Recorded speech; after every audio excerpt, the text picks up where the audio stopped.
Okay. So how satisfied are you with this migration from Pakistan to UK? I am. I am very happy that I did. I'm grateful to the college which offered me a job. So it didn't make me suffer.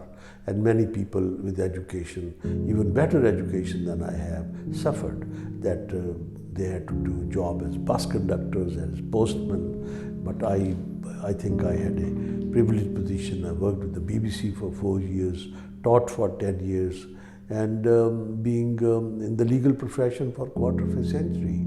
And I think I'm very happy with that. What is the loss? The loss is this, that you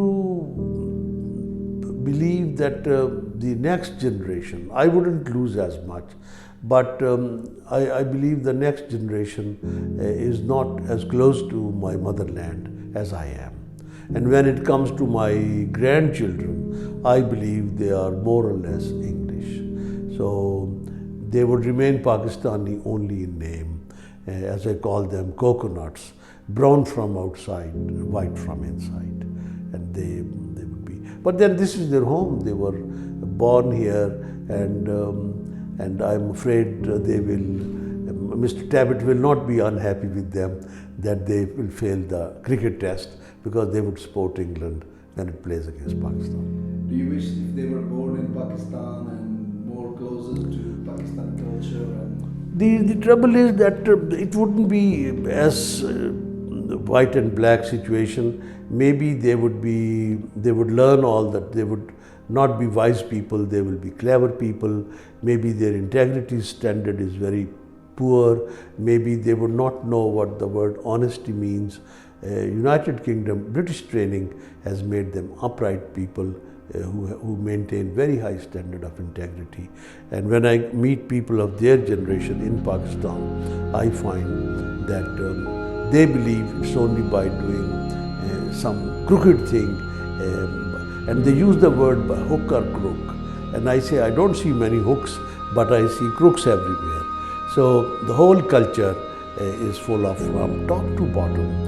Previously, the leadership was corrupt. Gradually, it seeped to the bottom, and now I see that even I have to be careful that my servant is likely to take money from my wallet.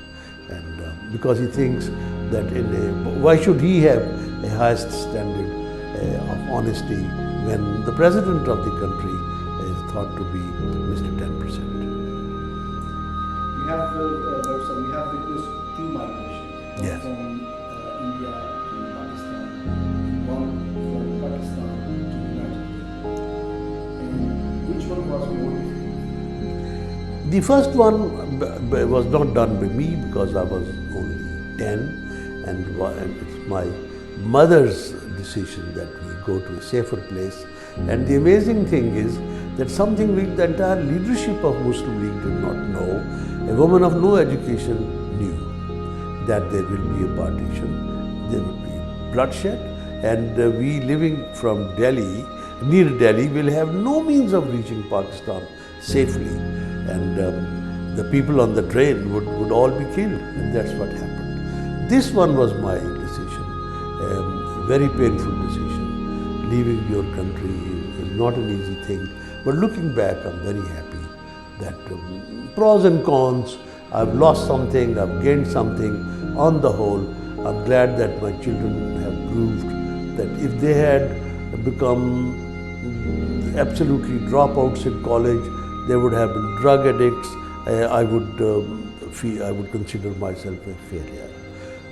I think my children have vindicated my decision and proved it right, because they have made the best of British education, and one of them last month has become a part-time judge of the High Court in England, the first Pakistani to do so.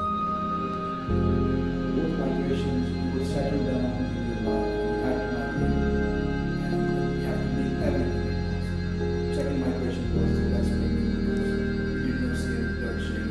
No. Now you're living in England for 51 years. And there is a danger Do of you still think?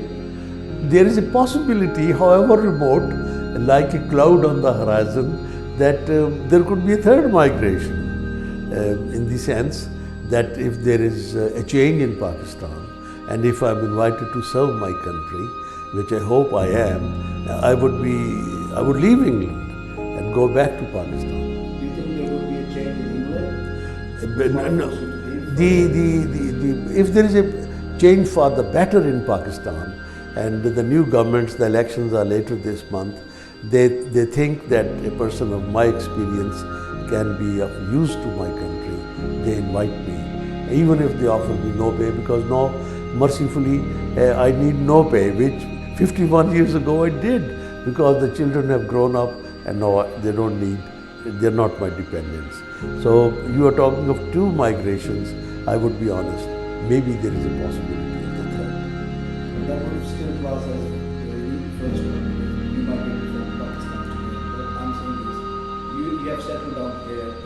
Have you ever feared or have you ever felt that you might have to leave this country at once? Some circumstances? In England? Which In England, I hope not. I hope not. I believe that the general climate of England is very tolerant. It is not what parts of America are or parts of France are. The English people, by and large, have learned to live with foreigners for a very long time. And I believe that apart from isolated incidents of intolerance and violence, I believe that it would never reach a stage where I have to catch a flight, and this time I am leaving not because I want to go, but the circumstances and the environment in England forces me to leave. That's unlikely. I think the last migration will be done not because I'm forced to, is because I want to. If I was interviewing Mr. Nasim Bajwa, who was born in Ahmad, who lived in India, if I was interviewing him in India, he was raised in, would he be a barrister in India or would he be something else? I don't think I would have I will have to come to England to be called to the bar. But unfortunately, I did not study law, which I should have studied, and studied politics, which was useless as a subject. So, in order to earn your living in politics as a subject, all I could do was to teach politics. And politics is not a subject for teaching, it is something which you have to practice. Your personality would have been same if you was in India, Pakistan, or England? It is different, impossible. Every human being is influenced by the environment. And I believe that I may not be aware of all the influences, but I believe 51 years stay in this country has made me more enlightened. It has made me more tolerant. It has made me more liberal.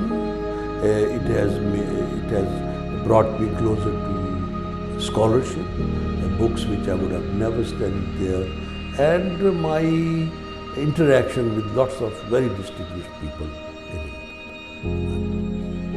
Now, last week, tell us about your book, which you have Yes, I realized I'm not a historian, and there's very little time which a lawyer gets to do his homework. But I found out that India got its independence by an act of parliament.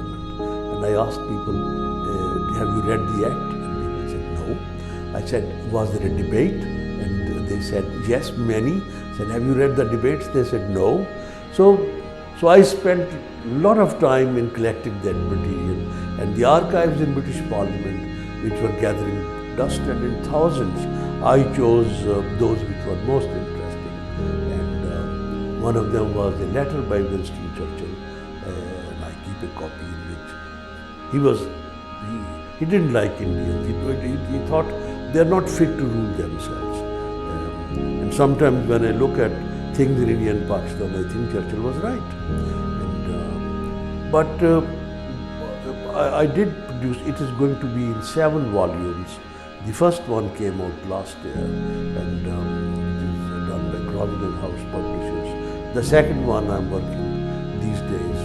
So one reason I'm short of sleep is because of my second book, which should be going to Indian Independence and British Parliament. And all 1 year, and what happened in that 1 year. for the first time, it will be the first book collected all that material and published it. And I'm going back to 1935. And so that will keep me busy for the next 7 years. Thank you very much, Barrister.